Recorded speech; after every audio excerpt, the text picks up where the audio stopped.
गुफ्तगू कर रहे हैं हमजा शरीफ से। हमजा, यहाँ पर ये बताएं कि नून लीग के पास फिलहाल आप कह रहे हैं कि जी करप्ट टोला मौजूद है और करप्शन का बाजार गर्म है। नून लीग के पास क्या रोड मैप है, क्या सोल्यूशन है, क्या आवाम को रिलीफ ऑफर कर सकते हैं? देखिए, पहले तो आपको आइडेंटिफाई करना होगा कि आज हमारे कोर प्रॉब्लम्स क्या हैं।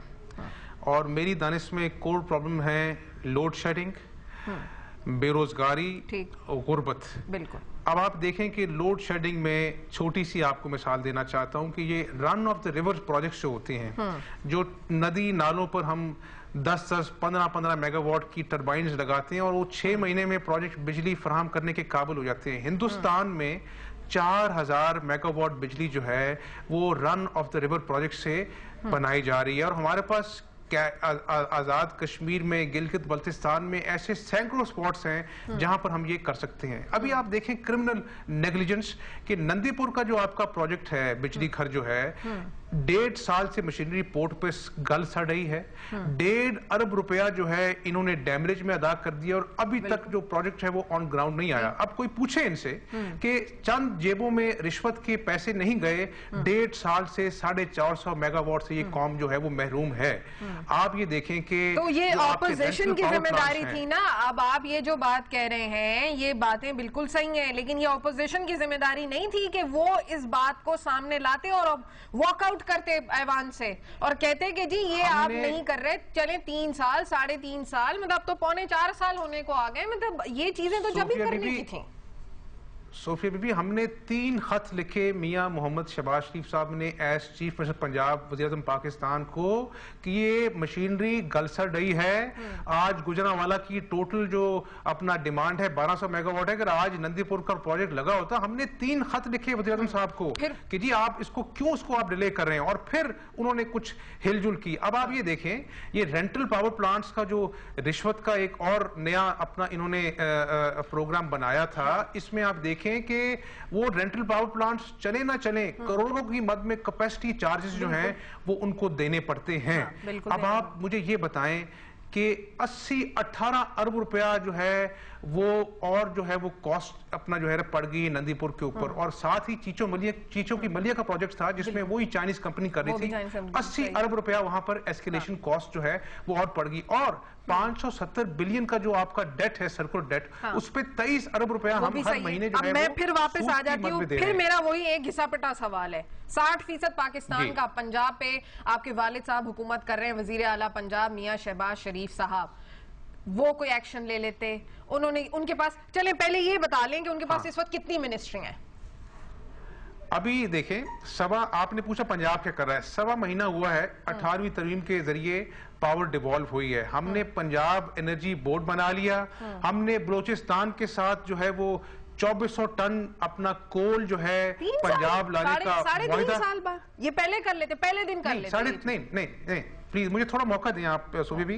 अभी 1.25 महीना हुआ है कि ये 18th अमेंडमेंट के बाद पावर्स जो है प्रोविंस को डिवॉल्व हुई हैं। तो फिर ये क्रेडिट तो पीपल्स पार्टी को जाता है ना कि 18 अमेंडमेंट उन्होंने पास कराई। देखें, फिर बात तो वही है ना, पीपल्स पार्टी काम तो कर रही है।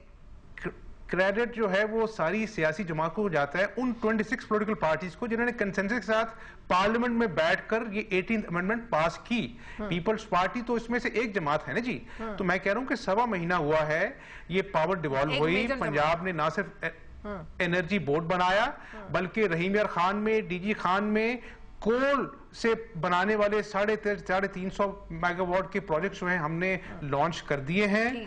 और 5 ऐसे प्रोजेक्ट्स हैं जो नदी नालों पर इंशाल्लाह ताला बिजली बनाएंगे। के पास कितनी वजारतें हैं हमजा, आप मुझे ये बताइए। देखिए, ये अपना सवाल ये है कि हम कोलिशन में थे और फिर उसके बाद पार्टी में बाकी कोई जिम्मेदारान नहीं थे जिसमें आप लोगों को, शहबाज शरीफ साहब को लगता, एतमाद होता कि वो उनको वो जिम्मेदारी दे सकते थे? मतलब वो जमात हुकूमत आप लोगों की है, मैं वही वाली बात है, पंजाब आप लोगों का है, आप लोगों की हुकूमत है वहां पे। तो मतलब बहुत सारे सीनियर रहनुमा हैं, जावेद हाशमी भी हैं और बहुत सारे हैं, मतलब बहुत अच्छी और लंबी लिस्ट है नून लीग की। तो वो क्यों नहीं उन्होंने एतमाद में लिया किसी को?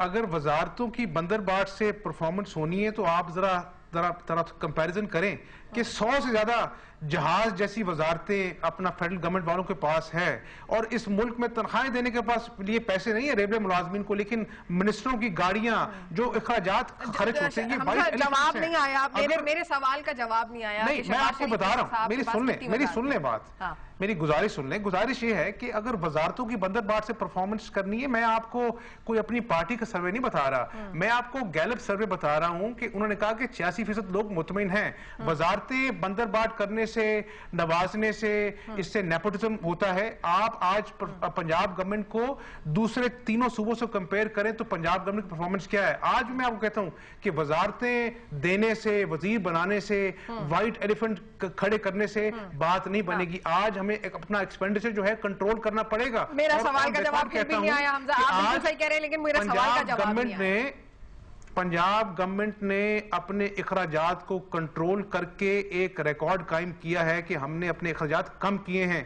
हमने अपना जो है वजारतों को अपना जो है वो अमलगमेट तो किया है। डेंगू पे कितने का स्प्रे हुआ के खर्चे, असल में डेंगू पे कितने का स्प्रे हुआ है, चलेंगे बता दें डेंगू पे कितने का स्प्रे हुआ है।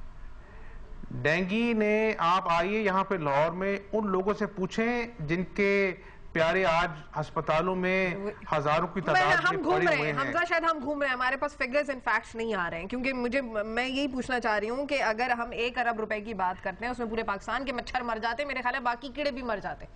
तब देखें ये नहीं, थोड़ा सा आपको समझना पड़ेगा। ये डेंगू वायरस जो है, थाईलैंड जैसे मुल्क में 30 साल से, थाईलैंड पे चले गए हमजा, हम पंजाब की बात कर लेते हैं ना। श्रीलंका में 40 साल से है। देखें ना, अगर आप ये डिमांड करते हैं कि एक ऐसा वायरस है जो साफ पानी पे भी आता है, जो अपना जो है वो हर जगह पे आता है, ये it is more of a social problem. ये हमें अंडरस्टैंड करना पड़ेगा। बड़ा मासूमाना सवाल है, बड़ा सिंपल सा सवाल है। मैं थाईलैंड नहीं जा रही, मैं श्रीलंका नहीं गई कभी, मुझे सिर्फ लाहौर गई हूँ, मुझे पता है वहाँ के पंजाब के किस तरीके से स्ट्रैटेजीज हैं, क्या स्ट्रैटेजिक्स हैं, लेकिन मुझे सिर्फ ये बताएं कि 1 अरब रुपए का अगर खर्चा, जो हमारे पास फिगर्स हैं, आप बताएं कितने का खर्चा हुआ। 24 करोड़ रुपए की अपना जो है ना वो ये मेडिसिन अपने इंपोर्ट की है, 24 करोड़ की, और जो प्लेटलेट मशीन्स आई हैं वो भी करोड़ों में आई हैं। लेकिन मैं ये कहता हूं कि अगर आप $60 मिलियन स्विस अकाउंट्स में जो करप्शन का इस मुल्क की लूटी हुई दौलत पड़ी हुई है, वो तो अपना जो है किसी को नहीं चुभती, लेकिन किसी की जान बचाने के लिए मैं समझता हूं अगर 1 अरब रुपए खर्च हो गया है, जिससे कई हजार जाने सेव हो गई हैं, तो वो 1 अरब नहीं 10 अरब भी चला जाता तो कोई हर्ज नहीं था। बताना ये चाह रहा हूं कि जो लूटी हुई दौलत है इस कौम की, जिसपे सुप्रीम कोर्ट के वर्डिक्ट हैं, वो तो स्विस अकाउंट्स में पड़ी हुई है। अगर आज हुकूमत पंजाब 1 अरब रुपया जो है आम आदमी की जान बचाने के लिए खर्च करती है, तो अगर इसके लिए 10 अरब रुपए खर्च करने पड़ेंगे तो हम करेंगे। और इसकी वजह से आज जो है लोग वो तो बहुत सारी रकूम थी, मतलब वो तो आवाम की तो बहुत सारी रकूम थी, जिसमें सस्ती रोटी भी आ जाती है, कर्ज उतारो स्कीम भी आ जाती है, बहुत सारी चीजें आ जाती है। बिल्कुल ठीक बात है। सस्ती रोटी से अगर गरीब के पेट में अपना 2 रुपए की रोटी अपना जाती है तो इस पीपल्स पार्टी को तकलीफ होती है, लेकिन जो अरबों रुपए की करप्शन की है इन लोगों ने, कौम आज उसका सवाल करती है। मैं कहता हूं कि अगर और भी अरब हो तो अगर आम आदमी को सस्ती रोटी के लिए हम खर्च कर दें तो ये गुनाह नहीं है। कर्ज उतारो मुल्क सवारों का फिगर क्या था, वो उसका फिगर बता दें, चले उसका क्या फिगर था वो मैं आपको बिल्कुल बताता हूं। 8 साल मुशर्रफ की हुकूमत रही, 8 साल मैं कहीं और नहीं था, 8 साल मैं यहां पर था और उस मुशर्रफ हुकूमत के नीचे जुल्म बर्दाश्त करता रहा यहाँ बैठ के। मैं अपना जो है उन पैसों के लिए जो लड़कियों ने अपने जहेज बेच के पैसे जमा कराए थे, उसके लिए, मतलब ये भी बात एक फैक्ट है। आपके पास वसाइल हैं, रिकॉर्ड चेक करें, पूरी इन्वेस्टिगेशन हुई, एक पाई जो है वो अपना जिस मकसद के लिए ली गई थी उस मकसद के लिए खर्च हुई। 8 साल मुशर्रफ साहब रहे और उन्होंने एहतसाब किया। अगर कोई उसमें थोड़ा सा भी एलिमेंट होता हैंकी पैंकी का तो वो कौम के सामने आता। मैं आपको सिर्फ कहना ये चाह रहा हूं कि आज कौम जानती है कि 8 साल बेलाग जो है इन्वेस्टिगेशन हुई, लेकिन हमारी क़यादत पर, ना मुझ पे, ना मेरे वालिद पे, ना मेरे ताया पर एक पाई की करप्शन का सबूत। चले वो तो पता नहीं उनकी कैंपेन पे ना लग गए। चले खैर ब्रेक ले लेते हैं नाज़रीन, वक्त हुआ है मुख्तसर से वक्फे का, डिस्कशन को आगे बढ़ाएंगे, मेरे साथ रहिए।